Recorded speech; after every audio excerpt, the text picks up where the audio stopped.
Welcome everyone. This video is in response to the many globe propagandists who demand that I show a picture of the edge of the flat earth. For the dozens of these ball-loving zealots with multiple sock puppet accounts who repeat this mantra daily, your demand is ridiculous. But you probably already knew that, right? And that's why you probably keep demanding it. It's actually pretty funny that I just got one of these take a picture comments an hour ago. I'm going to prove in this video that independent travel is not allowed under the Antarctic Treaty System. That fact alone should cause any thinking person to begin questioning our official models. Because something big is being hidden from we, the plebeians, and we're not talking about penguins. For most flat earthers, based on the information that we can reasonably gather, Antarctica constitutes the outer rim of the known world. In other words, Antarctica is likely the shoreline to all of the world's oceans. Like a ring magnet, north constitutes the center of our flat earth map, and south is every direction away from the northern center. And before I get a dozen comments claiming that such a magnet is impossible, here's a ring magnet shown here. Notice that south is in every direction away from the center north magnetic pole. This is where the 60th south parallel is on a Mercator map. This is the 60th south parallel on a potential flat earth azimuthal equidistant map. It seems that Antarctica constitutes the circular shore of the known world. So, demanding that I take a picture of a possible edge of the earth, if any, requires me to not only travel below the 60th south parallel, represented by this circle, but also to cross the entire breadth of Antarctica. According to official numbers, Antarctica has a diameter of roughly 3,400 miles, and so that means our trek will include a long boat ride for hundreds of miles below the 60th south parallel, plus a minimum 6,800-mile round-trip hike across Antarctica. That's assuming the official model is correct. Maybe we could fly to one of the ceremonial pole areas, but that would still leave at least a 3,400-mile hike. In addition, we wouldn't know for sure whether the plane trip itself was interfering with our results, since the pilot would have to follow a designated path outlined by the Antarctic Treaty System, and who truly knows what direction that is until we get there. In order to be fully confident, we would really need to stick to the ground and have control over our own pathway, where we can control our direct southerly route opposite of the northern magnetic pole. Now, whether Antarctica is a smaller continent next to the outer rim, or whether Antarctica is indeed the shoreline of the known world, I don't know the answer. Flat earthers don't have a government budget to spend $1 billion to hire hundreds of cartographers and fleets of boats and planes to map the entire world. But even if flat earthers had the money, we would still run into the Antarctic problem, which is the point of this video. So, what is the Antarctic problem? It is the fact that independent travel is not allowed below the 60th south parallel in any reasonable manner to make any determination as to whether Antarctica is the shoreline boundary circumscribing the known world, or whether Antarctica is simply a continent a little north of the true but unnamed southerly shoreline of the Earth's oceans. For all we know, Antarctica may be an infinite plain that is uninhabitable at further distances. Again, we don't know. But, as I will describe in this video, I suspect that Antarctica is the shoreline circumscribing the known world due to the unbelievable restrictions placed on travel there. Excluding a couple of questionable claims, the total lack of north-south circumnavigation only proves the same. But if I'm not allowed by our governments to independently travel below the 60th south parallel and then to traverse Antarctica over 6,800 miles, then I cannot take a picture of a theoretical edge, dome, or those other lands beyond the South Pole, whatever the case may be. But you probably don't quite grasp how much area is really being blocked off under the Antarctic Treaty System. Let's look at it from the alleged 60th north parallel, because this will give you an idea of the tremendous area blocked off to independent exploration. This is the area of the 60th north parallels. As you can see, the 60th North Parallel includes all of northern Canada, Alaska, much of Russia, including St. Petersburg and other major cities, Finland, Sweden, Norway, Iceland, Greenland. It is huge. Now, why in the world is this much area blocked off at the south? Do you really think it's because of penguins?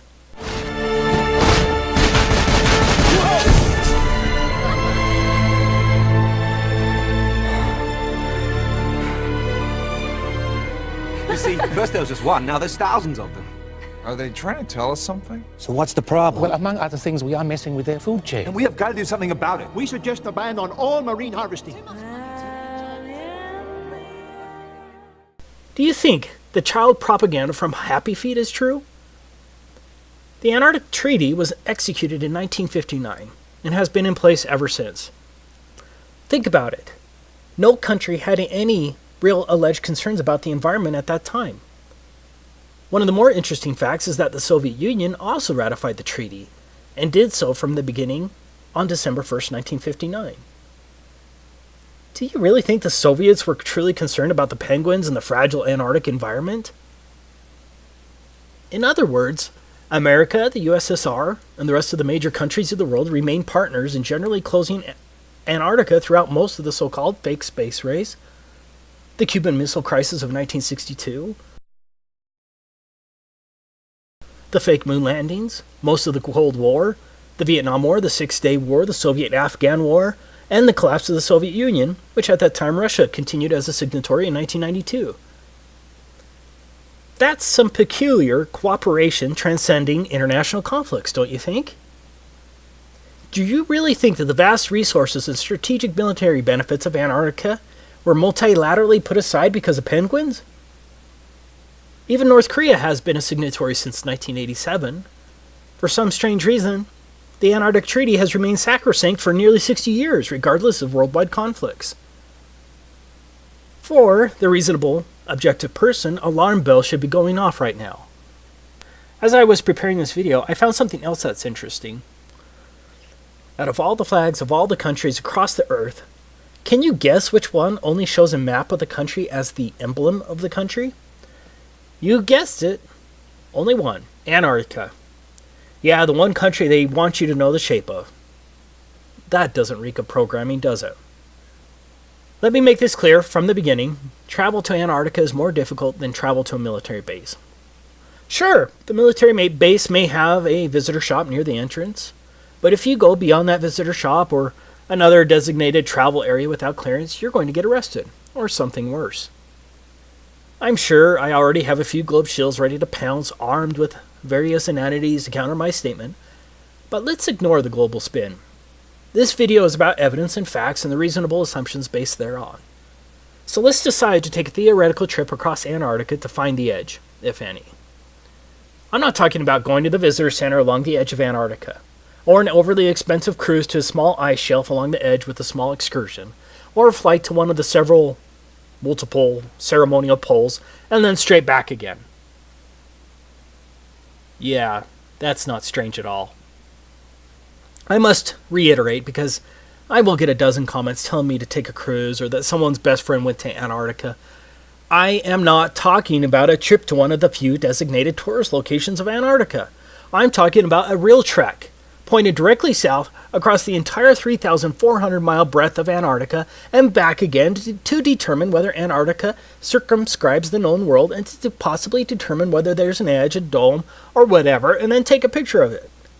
I'm talking about repeating the trek of Admiral Byrd and discovering that area as big as the United States that has never been seen by a human being on the other side of the South Pole, full of minerals and such just waiting to be explored.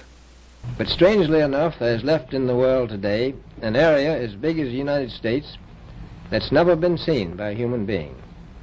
And that's beyond the pole on the other side of the South Pole from Middle America. And I think it's quite astonishing that there should be an area as big as that unexplored. Okay, let's get started with our theoretical trip.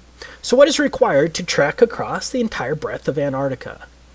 Now, I'm in the United States, and so we're going to examine it from the position of a slave of the U.S. But the rules are going to be the same for all 53 signatory countries of the Antarctic Treaty, and everyone else, since these countries all enforce the same provisions. To begin with, we need to understand that anything below the 60th south parallel is referred to as the Antarctic Treaty Area. What does that mean? That means I'm generally not allowed within hundreds of miles of Antarctica, from approximately 400 to 900 miles, without obtaining a permit to do so. Now, the U.S. government has recorded that some sailors have seen the mountain ranges of Antarctica at 300 miles distance while sailing. Of course, 300 miles should be impossible on the globe with a curvature drop of 11.4 miles, but the 60th parallel is between 400 and 900 miles away from the shoreline of Antarctica. Even under a flat Earth, that's a lot of lower atmosphere to see through, also referred to as atmospheric extinction factor, and a lot of angular size reduction. Despite the claims of the ignorant globe zealots, you can't see through that much lower atmosphere. In other words, I can't even see Antarctica from the ocean without first obtaining a permit from the U.S. State Department, or whatever department that controls that in your country. Taking a trip to the 60th South Parallel isn't going to accomplish anything, and so we're stuck with getting a government permit. So let's go through the steps to obtaining a permit from the U.S. State Department. This is the handbook of the Antarctic Treaty System. These are the rules that govern all signatories to the treaty. We'll be citing to it regularly as it lays down the rules that govern the Antarctic Treaty beyond the fluff of the treaty language itself. Most importantly, we're going to look at the rules governing non-governmental activities located here, and some of the rules regarding the protection of the environment located here. Now, as a U.S. slave, this is the first form you'll have to submit to get approved to travel to Antarctica. The form itself seems rather innocuous until you understand exactly what is involved in the application process. In summary, Antarctica is treated as a giant natural reserve. Like a military base, all activities and pathways in Antarctica must be approved. This is unlike any other area in the world, except maybe a place like North Korea. So, when I say that no independent travel is allowed below the 60th South Parallel, I'm stating an admitted fact well recorded as international law. The protocol states, as a matter of principle, that all activities are to be planned and conducted on the basis of information sufficient to evaluate their possible impact on the Antarctic environment and its associated ecosystems, and on the value of Antarctica for the conduct of scientific research. Organizers should be aware that the environmental protocol requires that activities shall be modified, suspended, or canceled if they result or threaten to result in impacts upon the Antarctic environment or dependent or associated ecosystems. If you visit Russia, with a Russian visa for example, are you limited to one particular neighborhood and certain pathways? For those who visit America as a tourist, are you restricted to New York City? Or are you generally allowed to travel around America? No one is just allowed to travel around Antarctica. All of your activities, vehicles, and pathways must be approved, but it gets much worse. Now, how many genuine people watching this video think that the purpose of seeing the edge, the dome, or the extended plain beyond Antarctica would be approved by the U.S. State Department and the other myriad of agencies? Are you ready to litigate the matter when some State Department official arbitrarily says something like, "I think your expedition is frivolous and would be too damaging to the environment, especially in the light of the frivolity of the expedition"? I don't think a court will overturn that decision, especially when treaty law supersedes any rights you may think you have. So, we're going to have to come up with some fake expedition that will somehow get approved. Let's say we're a tree-hugging Luciferian geologist conducting a comprehensive analysis of the global carbon footprint on Antarctica and its flora and fauna. I think that sounds plausible, and so we could hypothetically fake our way in with respect to our purpose, but it will be tricky. Okay, I'm not advocating that anyone break the law. This is all theoretical. That brings us to the next point. Entire swaths of land are entirely off limits to all travel. These are called specially protected areas. It's pretty much guaranteed that no one is going to get a permit to go through a specially protected area. If my math is right, that's 1,373 square miles that are allegedly specially protected areas. You can see the maps on the websites, but I don't have time to plot all of them. Now, I agree that's not huge in comparison to the total alleged area of Antarctica. But I believe there's a distinct possibility that those swaths of land could be coordinated in such a way as to prevent me from going through Antarctica easily.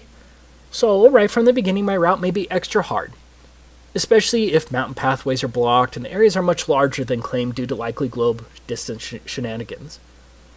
But let's go ahead and assume we can navigate around those prohibited, specially protected areas.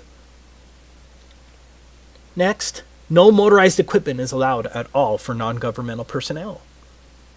Page 308 states, do not use aircraft, vessels, small boats, or other means of transport in ways that disturb wildlife either at sea or on land. That seems kind of hard and very subjective, doesn't it? Antarctica itself is supposed to have a diameter of 3,400 miles. That means no motorized equipment for at least a 6,800 mile round trip? That sounds pretty damn impossible, right? Especially if Antarctica is much bigger than what is claimed. What about sled dogs? Surely they'll be allowed. What's that? Sled dogs aren't even allowed? Okay, so our trip is now limited to a very long hike in insanely harsh conditions over an extreme rise of elevation. On a side note, Antarctica has the highest average elevation of any alleged continent, but I'm sure that's just coincidence, right? But getting back to our insane trip, we not only have to walk at least 6,800 miles, mostly depending on when we need to turn around, we must also tread extremely lightly as walking on plants in Antarctica is prohibited. I can't damage plants or frighten wildlife on a 6,800 mile journey in a wilderness? I wonder if the Lewis and Clark expedition was limited by such requirements. Good luck traversing 6,800 miles on foot without damaging plants or frightening wildlife with no motorized equipment. I'm not saying that we couldn't figure out a way to get around these big issues, or maybe we could just, theoretically ignore the issues once we get there, but again, I'm not advocating that anyone break the law. I'm saying that these are listed enforcement rules under the Antarctic Treaty System. And so think of how easy it would be for one of the many international bureaucrats reviewing our application to deny a permit to trek across Antarctica based on this one plausible excuse. Sorry, you're going to end up walking on plants and scaring birds at least one time during your 6,800 mile journey, and the Antarctic Treaty System prohibits such activities. Application denied.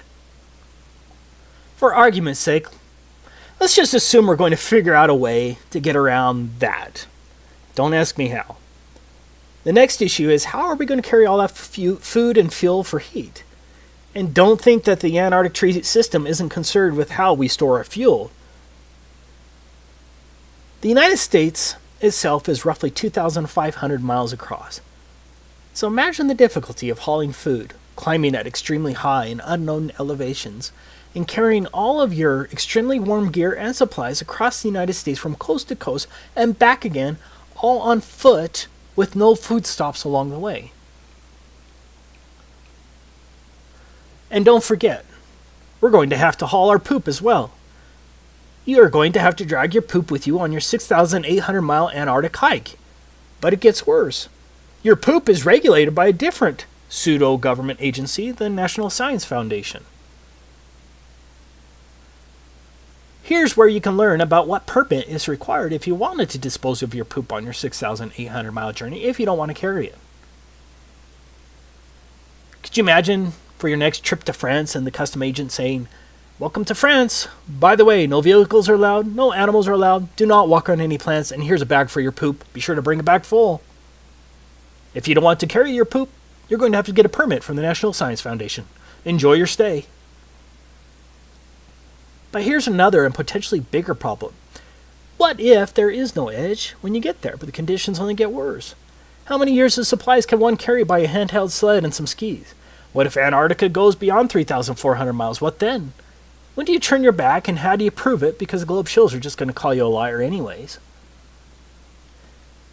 Any sane person right now would have to admit that our little trip is impossible, but we have a lot of paid-for apologists for our slave masters who will still somehow claim that I'm lying when I say that independent travel in Antarctica is prohibited. But we're not done. Going back to our form DS4131, in addition to disclosure to other parties to the treaty, the information provided may be shared with the U.S. Environmental Protection Agency to ensure compliance with 40 CFR Part 8 Environmental Impact Assessment of Non-Governmental Activities in Antarctica, as well as with other relevant U.S. agencies. This brings us to one of the most important issues facing us. What is an environmental impact assessment? No country, even North Korea, would ever require an environmental assessment before traveling across their country. It's insane. Here's the definition of an environmental impacts assessment in the U.S. Code of Federal Regulations. Environmental impact assessment means the environmental review process required by the provisions of this part and by Annex 1 of the Protocol, and includes preparation by the operator and U.S. government review of an environmental document and public access to and circulation of environmental documents to other parties and the Committee on Environmental Protection as required by Annex 1 of the Protocol. Well, let's see what the Committee for Environmental Protection says. Article 8 of the Protocol requires the parties to conduct environmental impact assessments for the Antarctic activities and provides 3 levels of assessment according to the potential impacts of each activity. The procedures for environmental impact assessment are detailed in Annex 1 of the Protocol. If a proposed activity is determined in a preliminary stage of assessment to have less than a minor or transitory impact, it may proceed. If an activity is determined as likely to have a minor or transitory impact, then an initial environmental evaluation must be prepared. If an initial environmental evaluation indicates the potential for more than a minor or transitory impact, or if such impact is otherwise determined to be likely, a comprehensive environmental evaluation must be prepared. Draft CEEs are made publicly available and considered by the CEP, which then advises the ATCM, and that's a Antarctic Treaty Consultative Meeting. Comments provided by other parties in the ATCM must be addressed in a final CEE, which is used as a basis for making a decision about whether and how the activity is conducted. Same law as here. It is the comprehensive environmental evaluation that's going to kill our expedition. Here's the regulation, and this applies to all signatories, including North Korea. Any operator who plans a non-governmental expedition that would require a CEE must submit a draft of the CEE by December 1st of the preceding year. Within 15 days of receipt of the draft CEE, EPA will send it to the Department of State, which will circulate it to all parties to the protocol, and forward it to the Committee for Environmental Protection established by the protocol, and publish notice of receipt of the CEE and request for comments on the CEE in the Federal Register, and will provide copies to any person upon request.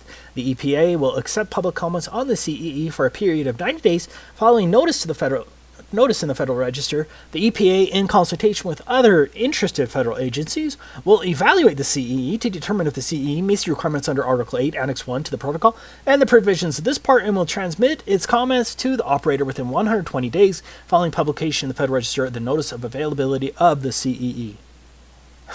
So, now, I'm sure most of you probably just went brain dead when I read that, so let me explain it. First, our CEE, that's our Comprehensive Environmental Evaluation, must pass the EPA's initial review. Not an easy task. Next, the Department of State, along with its Office of Ocean and Polar Affairs Bureau of Oceans, Environment and Science, must review it. Next, it will be sent to all parties. That's 100 countries, by the way. Next, your assessment must be approved by an international bureaucracy called the Committee for Environmental Protection. After their highly unlikely approval, the EPA will then publish it in the United States Federal Register. Now, why would they do that? Because any supposed private tree-hugging group can now sue to stop you from going there. Once that is done, assuming you haven't been sued, then the EPA, along with all of the other interested federal agency, whatever the hell that means, evaluates it again. Do you realize the amount of legal work this would entail? Do you realize how easy it would be for any one of hundreds of entities or thousands of bureaucrats to halt your expedition? Again, this applies to all countries. One person in the comments of my last Antarctic video claimed that it wasn't necessary in the United Kingdom. Well, he lied.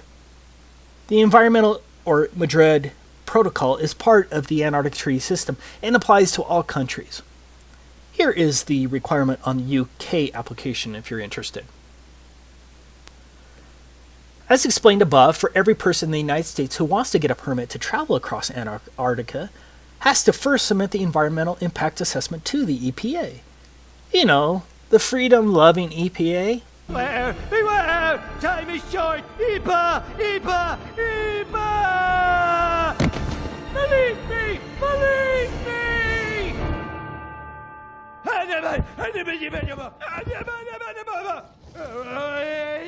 Thanks for listening.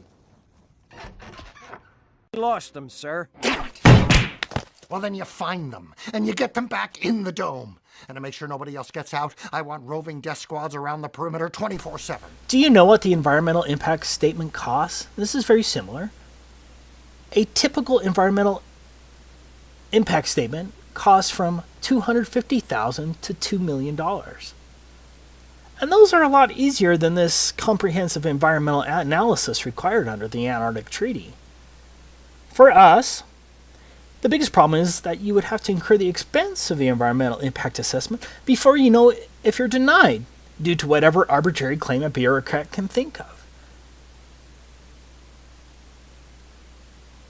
Do you see how difficult this environmental assessment will be? How would one know the environmental impact on an area which you've never been to, and very little information would be available? With a normal environmental assessment, you'd be able to send an engineering firm to the location to make the assessment with attorneys who would draft the statement. In this case, you can't send an engineering firm all the way to Antarctica, and so you have to hire Antarctic experts who have been to the same places you're planning on walking through. Now, how many of those do you think there are? I say that we can safely assume that the price of getting an environmental impacts assessment approved by the EPA and the international agency would cost millions, assuming no supposed private group sues you once it's published in the Federal Register. Do you have more than $2 million to spend for an environmental impact assessment? And then, what if the EPA or the Committee for Environmental Protection or one of the other agencies says no? Maybe that not enough information was provided. Are you ready to spend another $2 million to fight that in court? But you still have to have your purpose approved. Do you see the problem there? You would likely spend millions on getting the environmental impact statement, only later to have some official at the International Committee for Environmental Protection reject your purpose in Antarctica. You would truly gamble millions in this silly endeavor. To learn more about the environmental assessment procedures with the Committee for Environmental Protection, you can research it here. See also, let's get to the final issue we're going to run into. 7 countries claim territorial rights to various parts of Antarctica. Argentina, Australia, Chile, France, New Zealand, Norway, and the United Kingdom all maintain territorial claims in Antarctica. I did find it interesting that the USSR never claimed territorial rights to Antarctica. Yeah. I'm willing to bet that my trip across Antarctica is going to need other permits from other countries based only on territorial claims. Getting more permits or visas from other countries who have alleged territory in Antarctica?